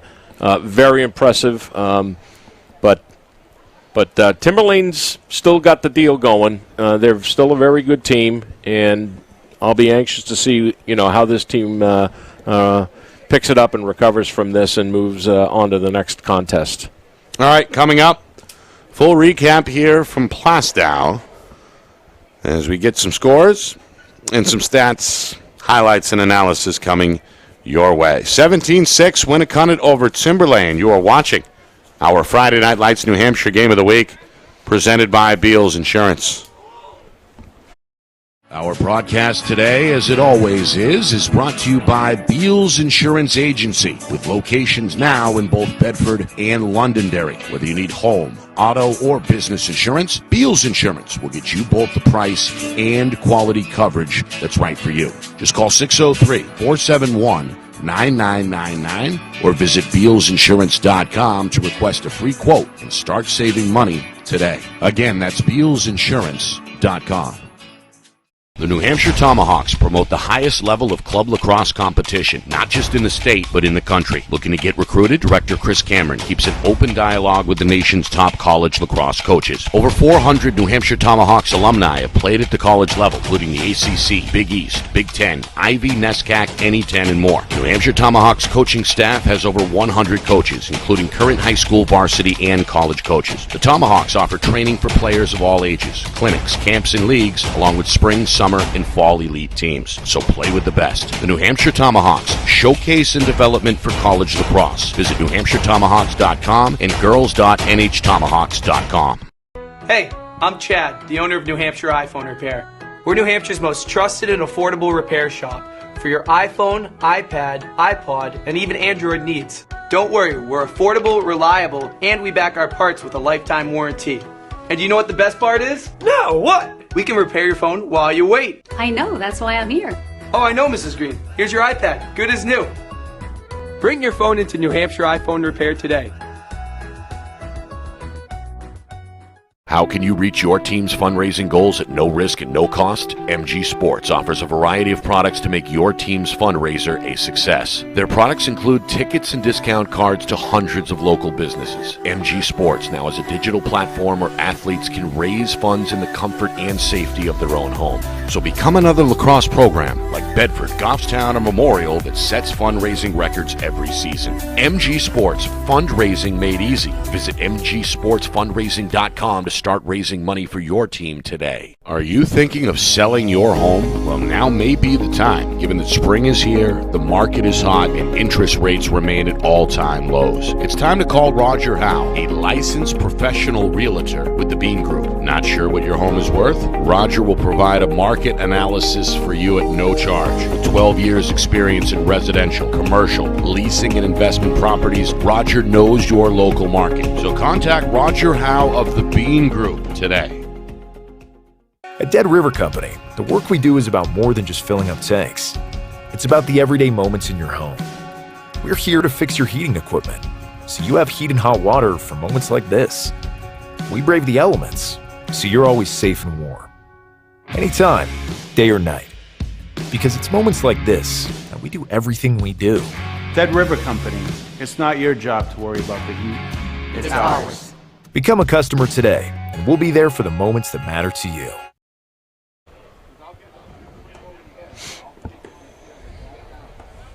Well, 17-6 is the final score. Winnacunnet with an impressive wire-to-wire victory to improve to 3-1. They hand Timberlane their first loss as the Owls slip to 5-1. Nick Anastas, Roger Howe with you. A rainy one from Plastow. In a game at which it looked like the Warriors were ready for. They came out, set the tone in a lot of ways, including by scoring the first goal. Just 3 minutes into the game, Colin Kimball with a preview of what was to come, lighting the lamp and giving the Warriors the initial lead. 2-0 after Kimball's second goal came midway through the first quarter. Tucker McCann, very active today, both at the face-off X and on the attack, scored to make it 3-0 with about 4 minutes to go in that first quarter. Kimball's hat trick made it 4-zip a minute later, and that was enough for Coach Blaska to call a Timberlane timeout. It seemed to work as the Owls stemmed the tide. Austin Charest got the home team on the board shortly after that timeout, and Timberlane cut the gap to 4-1. McCann, though, came up with the answer in the final seconds before the end of the quarter to make it 5-1. Early second quarter, Eric George, who certainly held his own today, scored to make it 5-2. George had one called off a few minutes before that. Warriors got back-to-back goals, Kimball's fourth, and then Caleb White's first, with about 5 minutes to go before halftime. Braden Bowman, who is perhaps Rogers' new favorite player. Man, he's at the top of my MVP list. Scored a man-up goal just outside of the 2-minute mark to make it 7-3, but Warriors would have the final say of that first half as Ryan Ciolfi, the junior, lit the lamp for his first goal. So that's where we were at halftime, 8-3. with Timberlane still hanging around within shouting distance. But the Warriors came out at the start of the second half on a tear. They scored 3 goals. And, well, who were they? Kimball, his 5th. No, his 4th. Then Kyle Tilley's first, and then Tanyan Zielkowski pushed the lead all the way up to 11-3 with about 3 minutes to go in that third quarter. Final seconds, though, Braden Bowman with 12 seconds to be exact. It's a second man-up goal for Timberlane. And that's where we were going into the fourth, 11-4. Certainly doable if you're Timberlane, especially when Bowman gets another, scores a hat trick with just over a minute gone by in the fourth quarter to bring his club within 6 at 11-5. But that was as close as it would get, as again the Warriors went on another run. Kimball, Ciolfi, McCann, Kimball. In that order, 4 unanswered. And the Warriors opened up a 10-goal lead for the first time with just outside of 4 minutes to go at 15-5. Ethan Jerry battling hard this afternoon. The senior rewarded for his efforts with a goal with just over 3 minutes to go, 15-6. But then Tucker McCann's 4th, and Joe Larrabee put the cherry on the sundae at the 2-minute mark, and that's where we end up, 17-6. Winnacunnet with a statement win.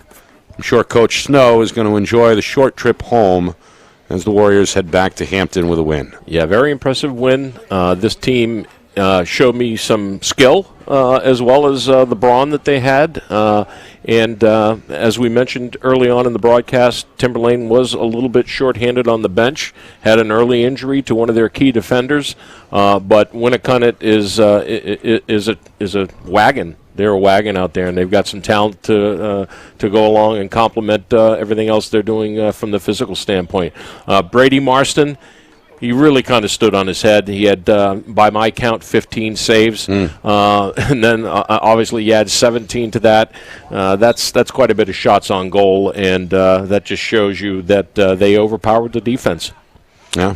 Well, for next up for both of these clubs, you touched on it earlier, the Warriors right back on the road tomorrow. They're at Cole Brown tomorrow in a short turnaround, a final warm-up before their rematch with perennial power Derryfield. Timberlane, they got tomorrow off, and Thursday they play host to Oyster River.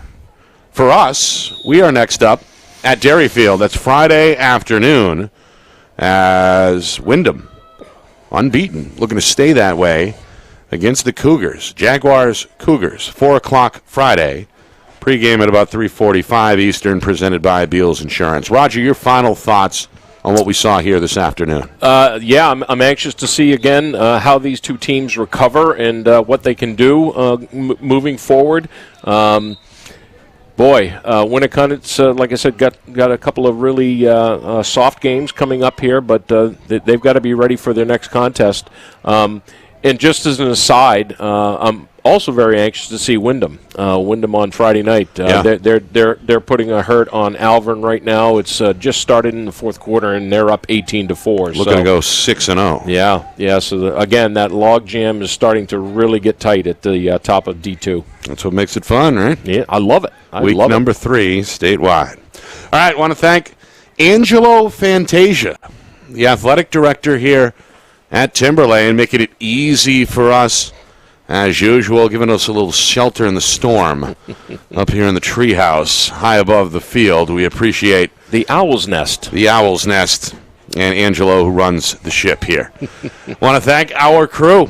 Of course, Steve Beals, the executive producer, joining Craig Incardoni, our videographer tonight, up in the nest above us here in the press box. Both of those guys holding it down, rain or shine.